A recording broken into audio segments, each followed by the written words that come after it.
Now what you're gonna do is, here if you see, the change is that the operators are continuously filling and feeding the system there, right?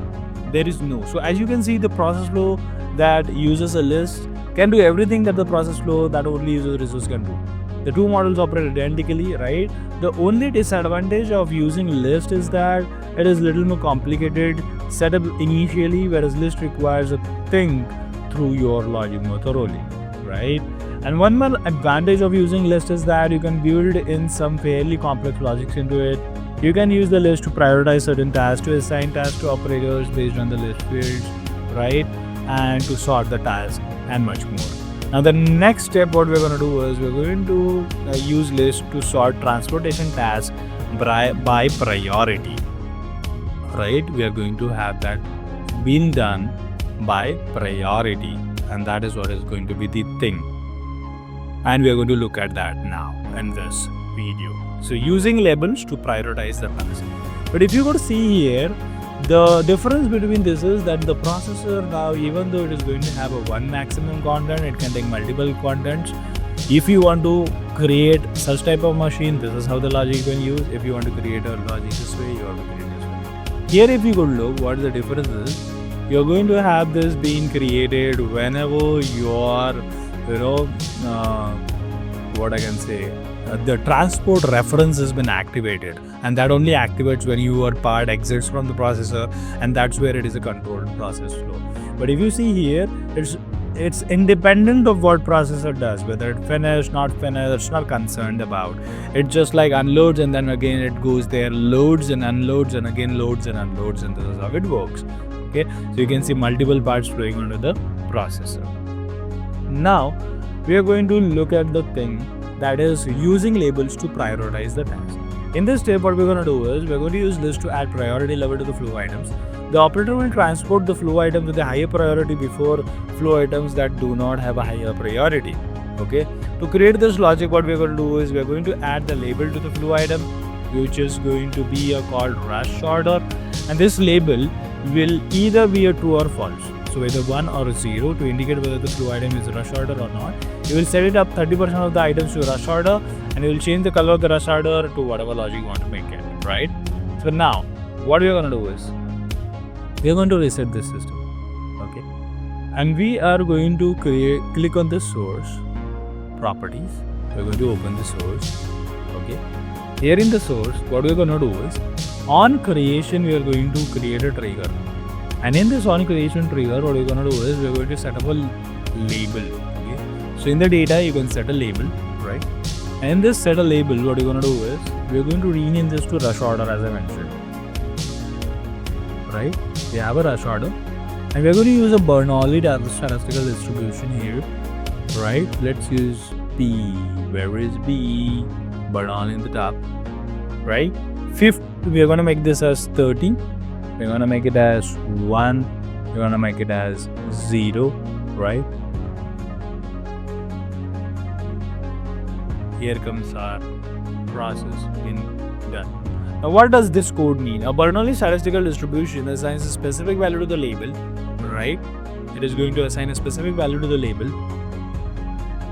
specific percentage of the time. So in this case, the distribution will run a value of 1, which means that it's true. And that is rush order. So 30% of the time, and the rest of the time it will return a value of 0. So 30% of the time it will return 1, and the rest of the time it will return as 0. And 1 is going to be a rush order. Now under the triggers section, what we're going to do is we are going to add one more thing, that is going to be our visuals, right? And that we are going to add here. Now let us go to the trigger. On exit, what we're going to do is we're going to change the visuals, and in the visuals what we're going to do is set color by keys, okay? And we're going to make this as rush order, right? We already have that rush order been created. Just looking at the spelling mistakes, no problem at all. And then for 0, so for 1, what we're going to make is we're going to make it as red priority, and the other ones are going to be brown. Okay, this is how we are going to make that. Now this has been created, right? Now what we're gonna do is we are going to go back to the properties for the list shared here, and in this we are going to go to the advanced properties. In the advanced properties, what we are going to do is here in the fields we are going to add a label field which is going to be a rush order. Okay, so this way you can add a label data set into your list, by which you can pull the systems into the game. And when you go to the general, here you are going to have this unique values being stuff like that. Here view back orders, other stuff I see all good. Okay, re-evaluate the orders. Okay, I think everything looks good here. Now what we're gonna do is here in the pull from list order, in the pull from list thing, we are going to put in a query now in the list itself. From the list we are going to pick up the part which has to be ordered by what? It has to be ordered by rush order. Okay, and that has to be in the descending order, so we're going to use DESC, right? I'm just auto incrementing this meanwhile, right? And we have this system plate. Now what we're going to do, before you run the model, what we're going to do is, it might help to open list entries so we can weave what are the entries into the system, right? So let us have this list being opened here, and let us park it somewhere on the top, and let us run it slowly. Okay, so we have nothing in a list because it's already picked up, right? And the brown color part was the first which came in, right? Let me just run that faster now, and let us see what happens. For premium content, do not forget to visit our website Leansimcorp.com, where you will be getting all these premium contents available.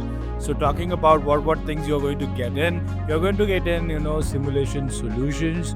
You're going to get premium training classes for simulation stuffs. You will be getting 3ds model file support. You can buy modules. You get access to simulation case studies.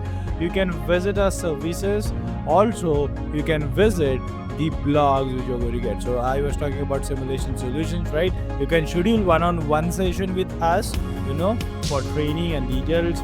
You can access our digital assets like learning center. Okay, so here comes the booking online environment.